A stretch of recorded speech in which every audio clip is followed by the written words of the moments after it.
Paddy, we're in the studio today, and a really interesting topic what we're doing on the Security Space podcast today. Basically, what happens when you throw a CISO, a recruiter, and a salesperson in a room together, or if anybody doesn't know, what happens when a Scotsman, an Englishman, and an Irishman get together. But yes, before we get into it, Paddy, are you okay to introduce yourself as you're new on the podcast? Yeah, cheers for having me, Nick. So, folks, my name is Paddy O'Neil, which is the most typical Irish name you could probably ever hear. It is my real name. And I am the VP of Sales at a cybersecurity vendor called Matomic. So that is a data security platform helping people secure their sensitive data across their SaaS applications. I'm relatively new to the cyberspace, so Leo, Nick, please go easy on me to an extent. Leo, welcome back. Oh, thanks again for having me. So, hi everyone, I'm Leo Cunningham. I'm a CISO at Owkin. Owkin's a tech bio company, so as you can imagine, we have lots of different types of risks and security, things that we try to keep control of. And been in the industry 20 years, I think. Obviously, you know me, but Paddy and I will get acquainted in the podcast today, and hopefully we can get some good content. Yeah. Perfect. So, thanks very much for coming in, chaps. Basically, to some people, this could sound like an absolute nightmare when you get in a room with a recruiter, a salesperson, and a CISO. And I want to basically start off with, why is that the case? Leo, I'll start with yourself.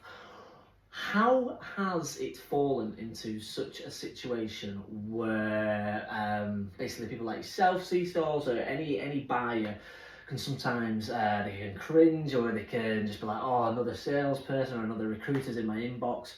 How have we gotten into this situation?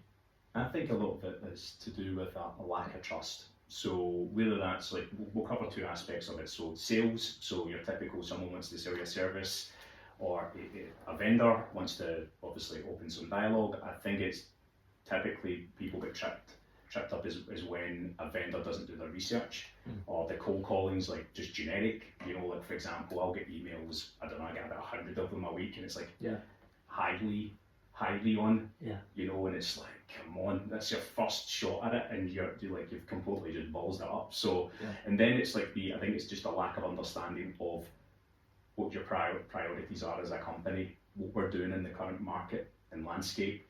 And then ultimately just a kind of general poor knowledge. And it's the same like recruiters, whether they reach out with an amazing profile of somebody, or they don't really tend to understand your requirements. But I think a lot of it, they kind of break down. And again, I'm not speaking for the entire CISO nation here, but I think a lot of it is just a lack of building relationships, getting to know a CISO or the person that you're trying to target, and then, you know, listening to them. And we also forget that a lot of CISOs are big time divas. Yeah. You know, there's a lot going on. You know, whether they're dealing with multiple attacks, you know, millions of different attacks per week, or they have competing priorities where they can't get back to a recruiter on a hiring role or something like that, or the role's been pulled. And so there's a multitude of different dramatic impacts. Yeah. I wanted to just pull you up on a point there in terms of like, the key thing is obviously like building a relationship, but how do you intend to build said relationship if like you've not spoken to them before? Obviously, calling you Lee when it's Leo is not a good start, but how would somebody best approach building a relationship with you if it's a cold outreach, for example? Yeah, I think, you know, again, you don't need to be so forceful where it's like, here's a slide deck, here's like 25 links to a product, or this is what we're doing in the market. I think it's simply just like, hey, you know, what's your current situation? Are you in the market for something like this? If so, give me 5 minutes of your time, that's all we need. I've jumped on calls with vendors, for example, and they'll give me like a 30-minute pitch, 25 minutes of it's a slide deck. It's soulless. Like, I don't care about the slide deck. Give me a quick overview of the platform, what does it do? It might tick a box, that's it. Cool. Do we want to engage further? Yes or no? You know, I think it needs to be that simple. Then also, like, again, building that rapport. You know, it's amazing how far you can get with just saying to somebody, listen, do you want to meet for a coffee? I'm in the area, or I'm in London, or I'm in New York, whatever it is. Let's meet up for a coffee, and then again, build that kind of human dynamic. And it's the same with recruiters. You know, I think recruitment recently has been kind of all over the place. I think also UK and US. And I think to build that rapport, it's again the kind of same approaches, because ultimately these people are selling something to me and fellow CISOs. So What's your thoughts on that? To be honest, it's been very eye-opening, it always is. Like my background, I'm into cybersecurity. This is month 6. I spent a decade selling software in different industries, probably every other buyer you can imagine. And I remember, I think it must have been day 4 or 5, when the strategy of researching, figuring out who the team contacting, who they're trying to get in touch with. And you end up on LinkedIn profile after LinkedIn profile. And the amount of, I'd never seen it before ever. Like, first thing in the about section of LinkedIn, do not contact me if you're trying to sell something. And I've been sent to CFOs, been sent to CMOs, and so on and so forth. I've never seen, you might have seen 1 or 2, but how much that's proliferated in cyber. And it got me thinking a bit. And it's not that cybersecurity, it's not, CISOs, etc., don't buy software. They're arguably the biggest software purchaser in the whole business. And when you start peeling it back, I think it's pretty clear that it's probably backing up everything Leo said. I think sales has been done so wrong for so long to CISOs, in trying to sell cybersecurity products. Yep. And I think there's a massive opportunity for sales to kind of draw a line under it and, to be perfectly honest, just do better. I think you mentioned a couple of things, but like simple, like things that I'm gonna put our hands up. I probably saw some of it was done in Atomic before I got there. Probably some of it still does get done. We revert back to old habits, but things like super generic at scale, here's these 10 problems. We know you have one of them. It's like, you don't know you have one. There's kind of real assumptive kind of, we know you have all these problems. Like the other one is selling risk, like like the person the other end doesn't understand risk. It's like, hey Leo, do you know that you have blah blah blah, that could equate to fines of X? It's like, of course you know. You wouldn't be pretty good at your job, I would think. And I think there's a lot of kind of how it's been sold. I think it's the the thing I probably you said straight away, trust.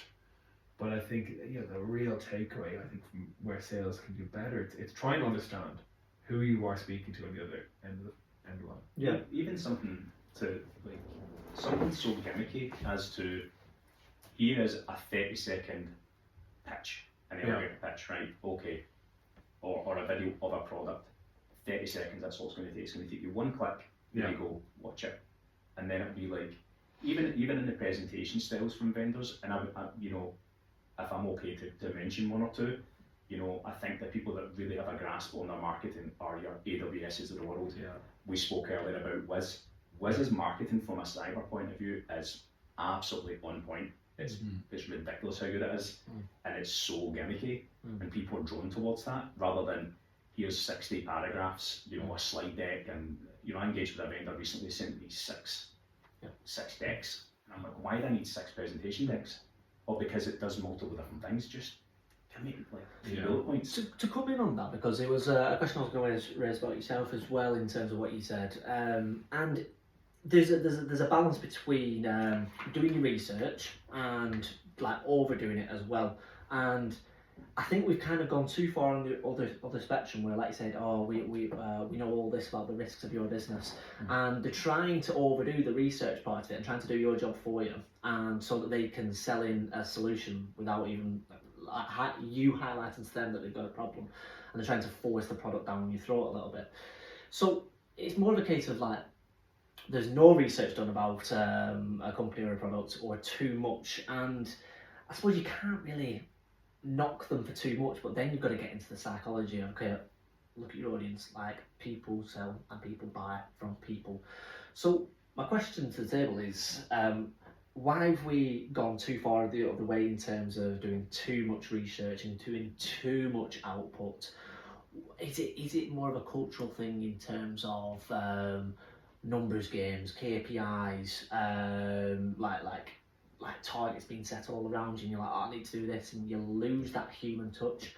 What's your thoughts on what I've said there? And I think it's a really good one. And actually, I think you could probably have some input in this as well, because I think a lot of it also comes from recruitment. Of course, yeah. I think that in a lot of cases, not probably one of them myself, but probably the first couple of months selling in cyber, thought I'd take a fintech playbook and put it into cyber and we'll be good. And I think, you know, a lot of these practices that I think we were talking about, the things that just don't work, they work in other industries. And I think that's, you know, the spray and pray, hey, you know, selling to CMOs, nothing against a chief marketing officer, but, you know, there might be, it's much clearer in saying, hey, you're probably doing X amount of leads, we can get you Y amount of leads, should we talk? Yeah. You know, that message is probably going to resonate with an awful lot of people. Whereas, not to say that the CISO buyer or the cyber buyer is a little bit more refined, shall I say, but like it's not as black and white as it would be in another industry. And I think a lot of the time, you know, people are, I don't know, pointing fingers at the recruiter, but I think sometimes we're recruiting people who are high performers in other industries, who are really doing well, and say it worked for me before, it's going to work again, and then they're not able to adapt. To actually understand, hey, you're moving into an industry with a buyer who to be perfectly honest, knows their shit. You know, really, really understands it, are purchasing software all of the time, and they know how to understand what problems they have in their business and how to buy something to fix it. This isn't ramming product down people's throats, and it won't work that way. No, the recruitment industry is definitely susceptible to that. There's sort of, I made some notes before this about sort of like 3 shoddy principles of sort of bad recruitment, and I wonder if it sort of translates to your world as well. And it's, the one is just not keeping in touch with people. That's just a basic rule 101. You don't even have to put it in recruitment. You don't even have to do it in terms of sales. Even just in sort of like with friendships and families, you know that I'm not supposed. You could be really close with like your best friend, but you actually look back and you don't speak to them for weeks on end, but they're still your best friend. And that's rule number 101. Now, I appreciate to fellow recruiters as well. We speak to a lot of people. People are our product, if you want to put it in that dehumanising kind of way. They are. But if you can't keep in touch with, say, 25 people a week, don't do it, because you're doing them a disservice as well. Pick 10 that you're like, right, they're the 10 this week that you're going to work so closely with, and you're going to spend like maybe 2 hours a day on each of their profiles, and you're essentially going to get them out to where they want to go, and then report back into them on a Friday. Now, I can guarantee that maybe 5% of the industry is doing that to a standard, and then 95% are speaking to them once. Right, they're in my system now, I know how much they need, and maybe in 6 months I'll get back in touch when something might be right for them. That will be happening a lot. Another one is when you've got the exact terminology that I put down here, spray and pray. So when you speak to sort of an active candidate, you're like, right, he's good in, and he's got so much interest in the cloud security space, for example. I'm going to send him to all my cloud security network that I know, and see what sticks on the wall, essentially. That's not good either, right? Because you just dehumanised again. And the final point is just not being a consultant in the recruitment world. If you're taking a spec on with a client who have been struggling for a month or 2 in a row, and they essentially have come to you because they've hit a brick wall, you shouldn't just be going, yep. Cool, I'll send some CVs in 48 hours. You need to be consulting. Okay, what roadblocks have you hit? Okay, well, to be honest with you, your market rate is around about 20% off the industry standard at the moment, and you need to go back to them and be like, okay, this is what's going on. We can help you, but these are the roadblocks. And be a consultant, not just like, cool, okay, I'll go start my search now, because those that have the knowledge, they already have been speaking to these people, and they can make sure that it's the right fit for you. So there are just some principles. I don't know if they translate into your but I think when you kind of, if we think about this as a path, I think bad recruitment practices, you get bad people, especially when we talk about go-to-market sales. If you've got bad recruiters who are pushing bad people into, in particular, only speaking the cybersecurity market, what's going to happen is they're going to do bad things and trying to contact CISOs, and next thing you know, everyone has on their LinkedIn, do not try and sell to me. Like, it is a chain. Like, I think it's a chain of events that has been happening, and I think poor Leo has to deal with it all. I mean, consider human capital, right? Yeah. It's recruitment side of it. You are selling someone that you're almost like a football agent. You're a player looking for a move, and it's like that whole you know, who's out there who's looking for this type of individual. But if you don't market that person in the right way, you know, for instance, you mentioned cloud roles. Cloud roles are so diverse now.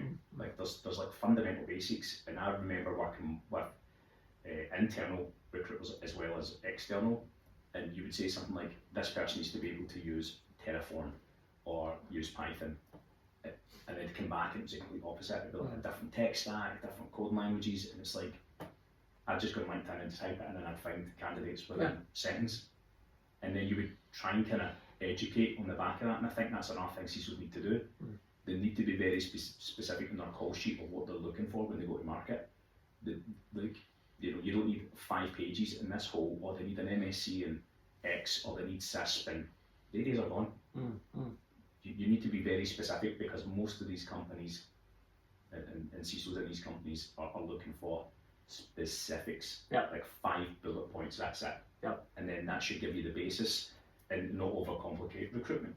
So you're not going out there and you're looking for 30 different skill sets, like looking for a unicorn that doesn't exist, you know. And then kind of back to the vendor stuff in sales, spray and pray. You know, I think if you can sell to a CMO, you can sell to anybody, because they know the insight of marketing, right? It should be marketing first. What is the product that you're selling, and how can it fix a problem? It might not be one of my top 5 problems, but I'll remember it and be like, I don't know, 18 months around, like, non-human identity issue. Or that was Paddy, they reached out on that product. What's going on, Paddy? Can you help me with this? That definitely resonates, because CISOs and any kind of leader within our organisation, whether they're dealing with vendors or recruitment, their time is so limited. Like, I know so many people that are neurodiverse, their attention span is so minute. That's because they're dealing with 10, 15, 20 different things at the same time. So, I know. I think that's the other. I think the challenge, you know, and so certainly I'm currently kind of going through. The other thing I was gonna say there is beyond just how, you know, sales reps, I think, are operating, just spraying and praying and all those things. I think it's probably straightforward enough, but you really got to understand the buyer. You know, I know, as you're saying, is the different risks, the different things that are going to be inside a CISO's head. That's, I think, the first point as well. It's how you really have to put yourself in their shoes. Because, you know, for you, selling your product is the biggest thing in the world. For them, it might be literally 0.1% of their brain space right now. And I think it's having that kind of, I suppose, maturity to put yourself in the shoes of someone else, I think is also that lacking skill that I've seen in my short time looking at this. I wanted to ask, does the fault entirely remain on the sales side, or does the end user have a responsibility? Say, maybe not like say, if there's a cold outreach and there isn't a reply, that's fine, that's cool, that's just life. But if there's some sort of engagement, if there's time given on both sides in which it started, me from a recruiter, if I've started a search and I've delivered what we've agreed we'd deliver, i.e. CVs within 24 hours, whatever it may be, the onus is then, as you started the sales life cycle, that it's 50-50 in the sense of like, okay, the end user then needs to be like, okay, well, yeah, I've agreed to get your feedback within 24 hours, and this is what the feedback will be. If it's a no, I will say X, Y, Z, why it's a no, so that you can then, I go back to my product, which is people, and say, look, this is the reason that you're not successful for this one. Where's your thoughts on the blame being entirely on the sales side? I think it's part of the overall life cycle, right? So let's imagine the first contact principle. So for anybody that's into Star Trek out there, they'll get this right. But ultimately, if you build that first initial engagement, you need to maintain and nurture that whole entire life cycle. It's the same as a CISO. You know, if I'm like in the first kind of bite, you know, the first contact principle is, you know, you're in it together. You're not just getting, you know, it's going to kick off into something else, or you're going to get annoyed. So I think for me, it's again, blame. Nobody's to blame, right? We're all trying to effectively get to a service at the end of it, or an exchange of whether it's a sale or whether it's a person in an organisation. I think definitely, you know, if you're able to outline your requirements and the first couple are getting met, and ticking a box, that then moves you into the second stage of the contact, then the third stage, and then the conclusion of the deal, or whatever it's going to be. So I think ultimately, unless you're willing to build trust and everybody is putting that effort in, then I think that needs to be the best and only approach you can have within that life cycle. If you don't, then somebody will balls up and then it becomes somebody's fault, or CISOs become even more introverted and don't want to deal with somebody. Talk to me about some horror stories then. Talk to me about some skeletons in the closet. What's kind of gone on then? Leo, I'll start with yourself and I'll come to you, Paddy. Are you sure you want to start with me? Yes, please, I do. So in terms of so something that's probably been sold to me and it's not really kind of worked out, or I've got a couple of examples. We were talking to a really small entity about having a security incident event management tool, also pronounced as a SIM or a SIEM, and we got on a call. They were 20 minutes late. The demo, they couldn't get it to work. The founder of the company was quite erratic, almost like multiple different personalities were emerging. Their main engineer was smoking a pipe on the call, and it was so bad that you couldn't even see their face, right? And You're back in the 1800s here, yeah. Listen, or the 80s even. I was thinking, I was like, I've been stitched up here, like this is an absolute piss take. And then, you start to get asked questions, you're trying to be polite, you're conscious there's maybe 6, 7, 8 people on a call, and you don't want to waste everybody's time, you also don't want to be rude, but how it kind of transpired, it actually just imploded. And so we started asking questions, and basically they were trying to sell us open source, but the tool was already out there, and they just basically tried to put a managed service on it by having like 1 or 2 engineers just run it for you. And I'm kind of like, I'm getting a message from Slack, and one of my guys is like, by the way, we could just do this, we could literally deploy this within an hour and just run it. But the capability and scale in terms of the events we get, like it just wouldn't cope with it. I think it's okay if you're getting like maybe a few thousand logs and stuff like that. But then I'd kind of approached it, and the person went absolute tonto on the call. And it was like one of the ones that you're like, listen, it's not for us. And then the next thing you see, like they're posting something like that about you about the call, and it's like, in terms of an absolute nightmare, how much more horrific can you get when somebody can't even prepare a call, can't get the product to work? Because they must know if they're dealing with an open source that's going to be the first objection that they get. No, like they must have had something like, okay, if we met with this objection, this is how we resolve it. No? Yeah, their kind of slant on it was, yes, it's open source, but we're the experts in it. And I'm looking on a repository and it's had like 10 million downloads or something, and I'm like, you can't even get the thing to work. My engineers are like, this is an absolute joke. Get off the call. So that was one of them. And then like their salespeople tried to follow up, they had no technical knowledge whatsoever. And that's another thing, if you're dealing with, the company I was at the time, we were synonymous for an engineering capability, and also our security function had a really good name within the industry. And it's like, if you're going to take a shot at people that live and breathe this, make sure you know your stuff. And I guess that would tie into kind of anything, but that's one story.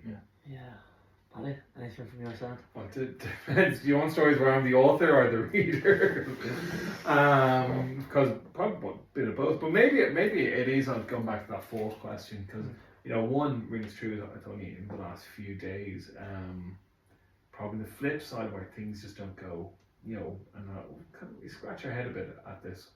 Working with a customer or a potential customer came in and said, these are our requirements, we understand, we want A, B, C. We had a couple meetings with them just to make sure we really understood their requirements. Going to proof of value, support them, everything going really, really well. And then, like that, we've decided to move with another vendor. When it's all through Slack, Slack Connect, just, we find it sometimes easier so you can get kind of real-time support. And then, I caught the message maybe 5 minutes later, and next message through, we'll disconnect this channel now. And I'm there like, hang on a second. You can tell me no. I have no problem being told no. But like, bit of decorum, please, like kind of say, listen, we've decided to go with someone else because of A, B, C reason.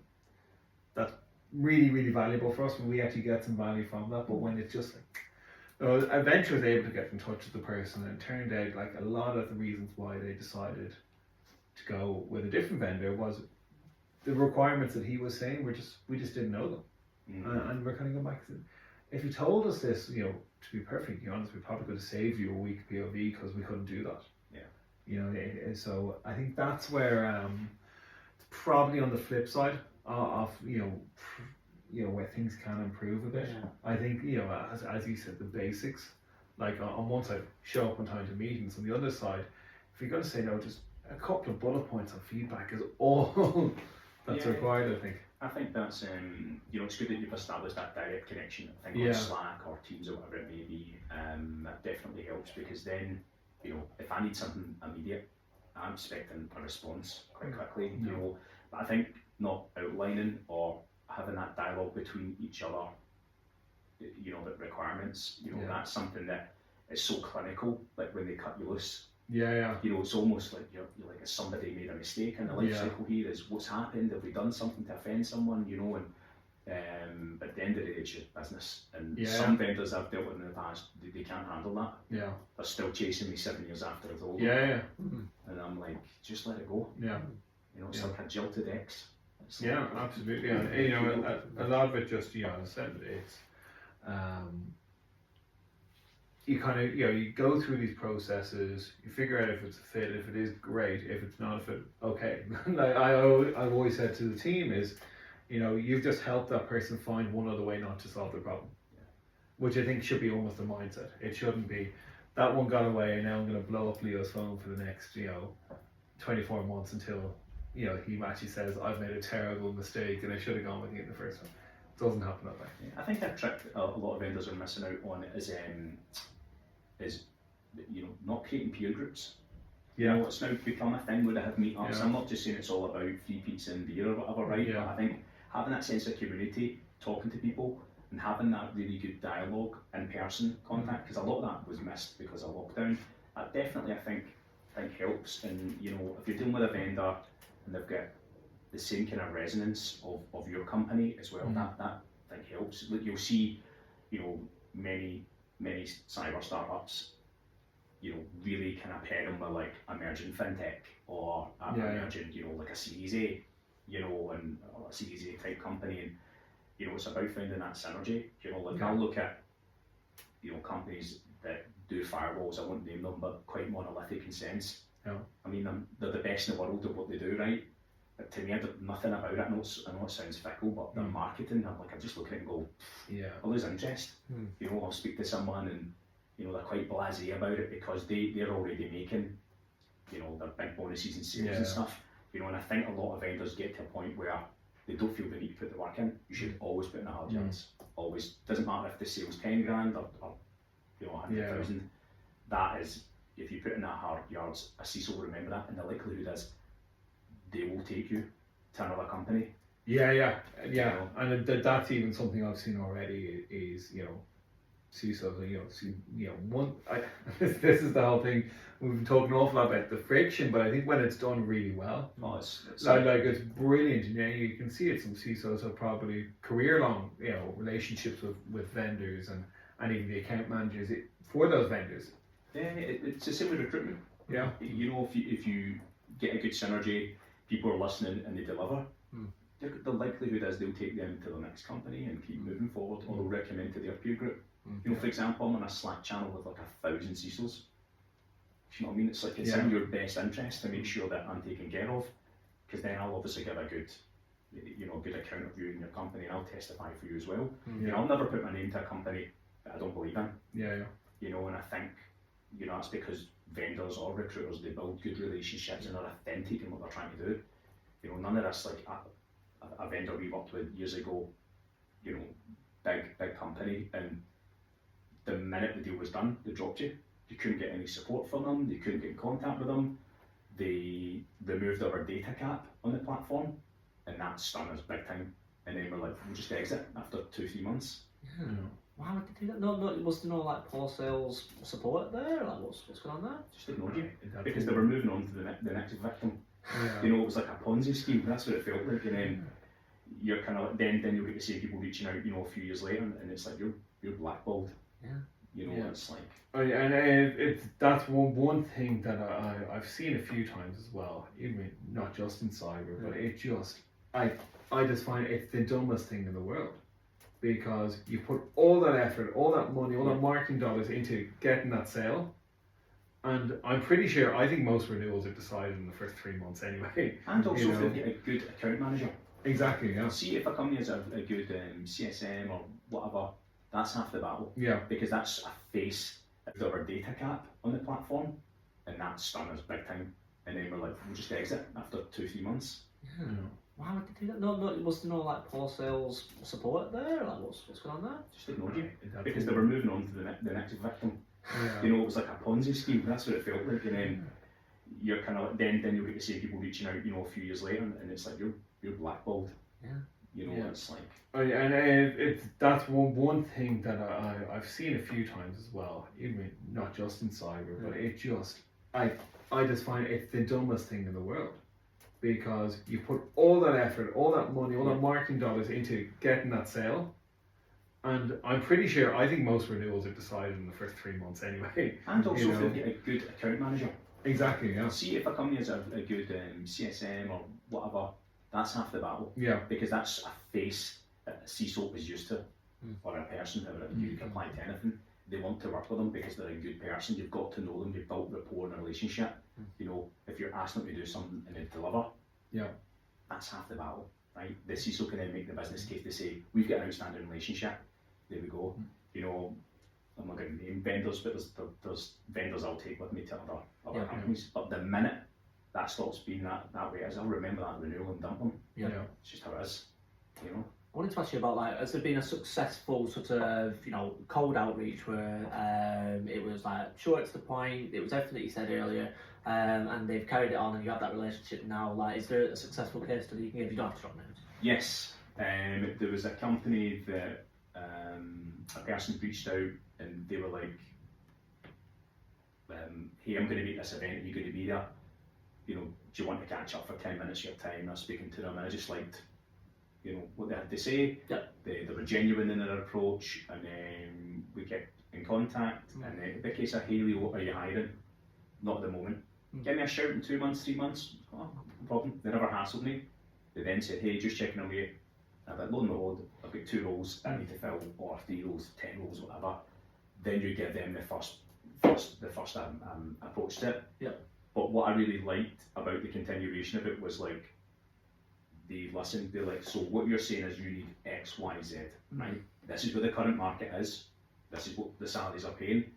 We know you've probably done your own research. Here's the kind of group of people we currently have, but here's how far our outreach is. We are in these regions of the world where we've got these types of skill sets. How does that align with your goals and objectives? Great, I'll pick 2 of them, 1 of them, and 5 of them, right? Put that in my shopping bag. And then it's like, right, go speak to them. And it's like, but I tell them, you're a representative. You know, it's like back to, you know, Game of Thrones earlier, you know, you're the hand of the king. Yeah. You know what I mean? It's like, you are representing, this is our mission, this is what we're trying to achieve. Relay it back to me. And if you understand those goals and values, then, you know, you can speak on our behalf.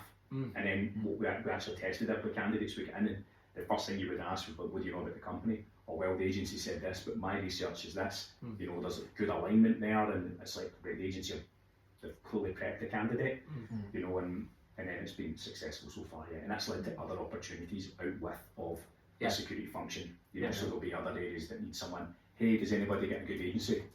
These guys here have been excellent for me. They've never let me down. There we go. So. See, it sounds simple. It sounds like really simple principles. I'm taking notes here, and I'm like, can't be this easy. But you know, I think it is. Yeah. We tend to overthink so much when it comes to a vendor selling something. You know, they're hitting you with like different slide decks and everything else. Most of the time, it is literally take it back to its simplest form.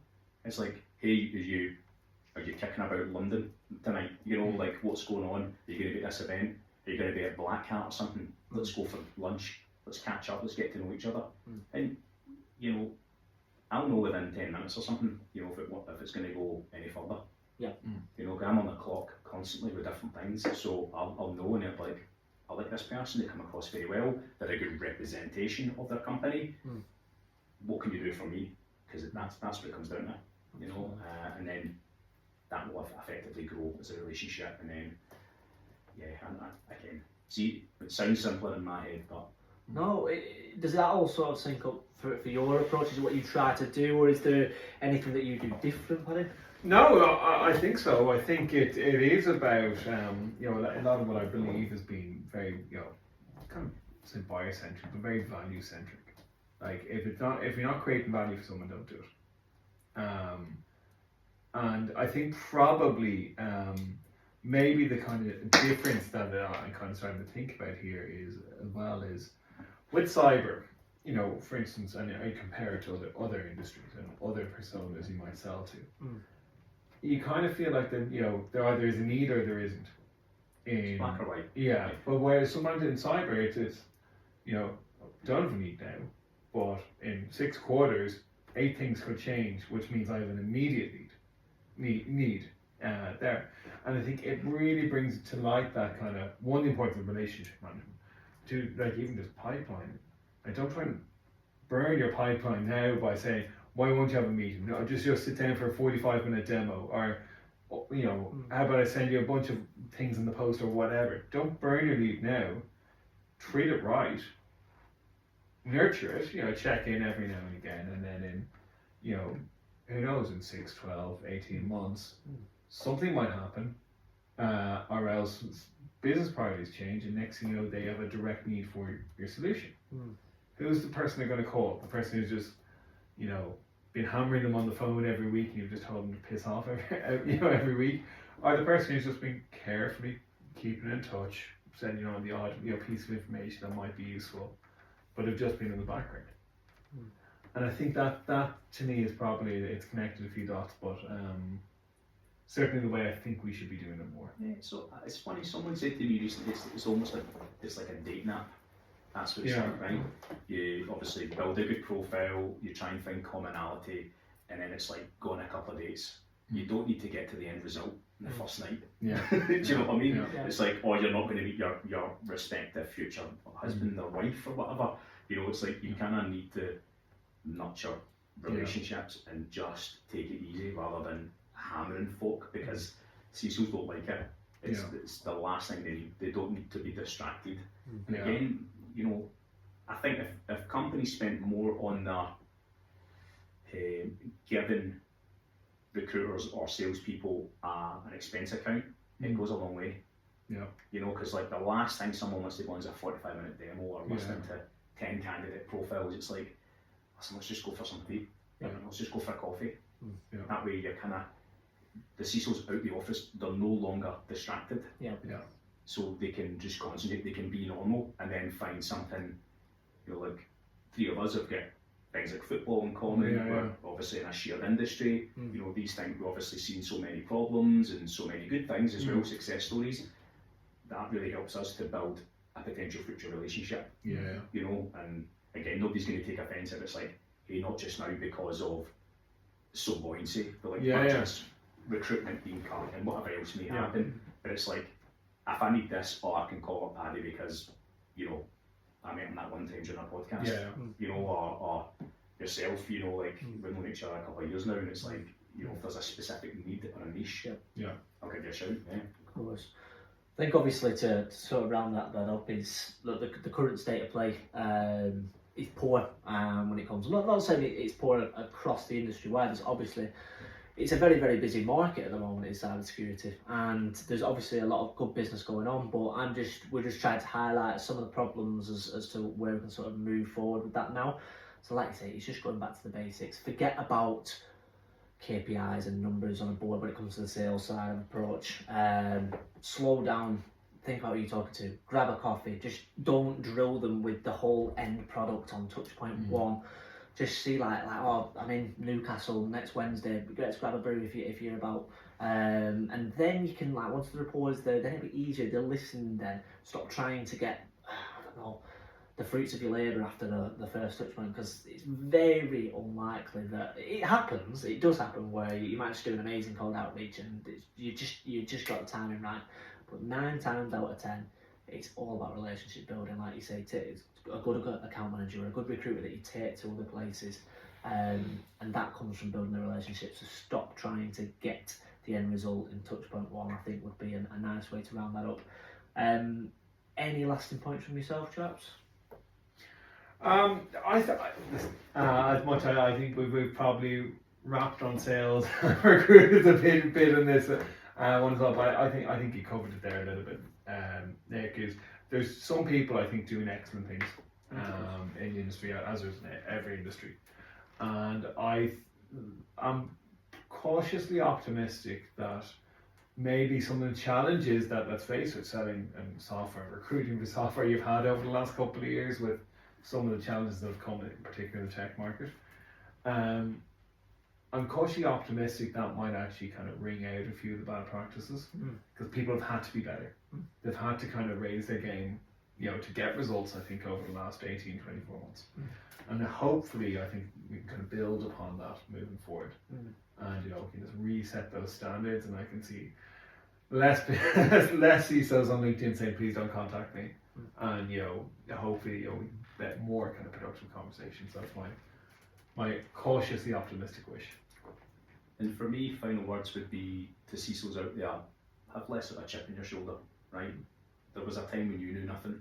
These people were obviously trying to help, albeit sometimes it can be a bit of a car crash, but we need to educate people, need to take them on a journey and be very specific about what you're needing.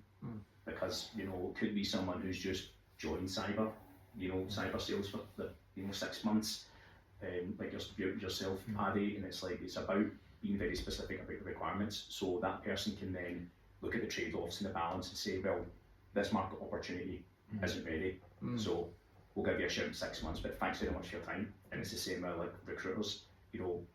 Nobody in recruitment has a CISP. Well, 1 or 2 might be out there, but that they're not going to be like a domain expert in pen testing or something. Do you know what I mean? So it's have a day off. You know what I mean? This posting stuff, don't contact me. I'm a big time diva. I'm too busy. It's an absolute nonsense. It needs to change, because it's alienating people.